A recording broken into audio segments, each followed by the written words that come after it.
Ramadan tiba, Ramadan tiba. Kalau sebut pasal Ramadan, benda paling best mestilah bazar Ramadan. Di Malaysia terdapat beberapa bazar yang cukup terkenal dan sentiasa menjadi tumpuan ramai. Jom kita tengok 5 bazar Ramadan paling famous yang confirm buat korang terliur dan excited nak pergi. Nak rasa makan kat bazar tapi vibe eksklusif? TTDI adalah tempatnya. Tahun 2023, bazar ini cecah 200,000 pengunjung. Dikenali sebagai bazar kerayangan, bazar ini ada lebih kurang 150 gerai dengan makanan dari tradisi ke fusion. Dan harga pun boleh tahan. Antara makanan menarik yang boleh didapati di sini ialah nasi goreng wagyu RM21, hardcore burger RM17 dan banyak lagi. Lokasi bazar mudah diakses kerana terletak berhampiran dengan MRT TTDI. Tapi saya sarankan kalau korang nak cuci mata sambil cari juadah berbuka dengan santai, datang sebelum pukul 5 petang. Bukan apa, kawasan sekitar TTDI ni penuh dengan kawasan perumahan. Memang confirm akan ramai dan sesak. Tempat ini juga jadi pot VVIP dan selebriti.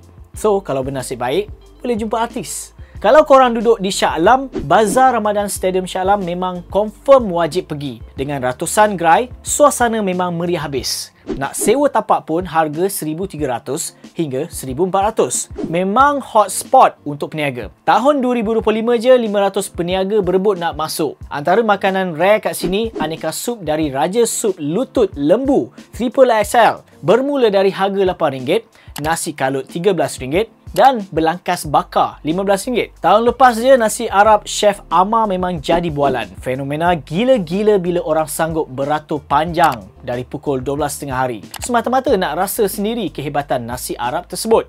Memang heaven untuk food hunter. Nak berbuka dengan view cantik pula dan chill atas padang. Bazar Ramadan Putrajaya bagi peluang korang buat buka puasa piknik style dengan 288 gerai dan 1,000 menu lebih. Pilihan makanan memang banyak gila. Antara menu yang popular ialah Tok Mo Bakar Pak Wan bermula dari RM10, mi tongek sotong giant RM30, pau ketam dan pelbagai hidangan lain yang lazat. Bazar ini sangat sesuai untuk mereka yang ingin menikmati makanan sambil bersantai di kawasan yang luas dan selesa. Untuk warga Perak, Bazar Ramadan Bulatan Sultan Azlan Shah di Meru Raya. Ini pot wajib anda singgah setiap kali bulan puasa. Dengan panjang 500 meter, bazar ini terpanjang di Perak dan setiap tahun lebih 50,000 pengunjung datang nak cari juadah berbuka. Tahun ini lagi meriah sebab ada tambahan lot perniagaan daripada 100 kepada 121. Nak berniaga kat sini pun sewa tapak RM2,000 sehingga RM3,000.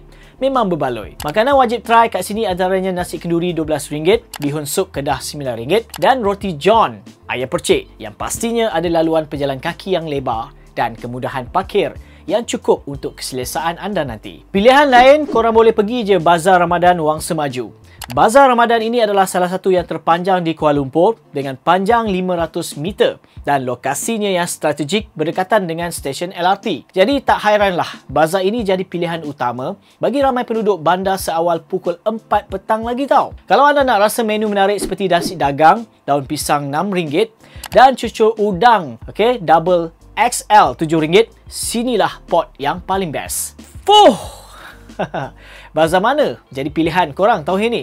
Apa pun ingat support peniaga tempatan. Dan jangan lupa berpada dalam berbelanja. Jangan lupa like, share dan komen bazar mana korang nak pergi.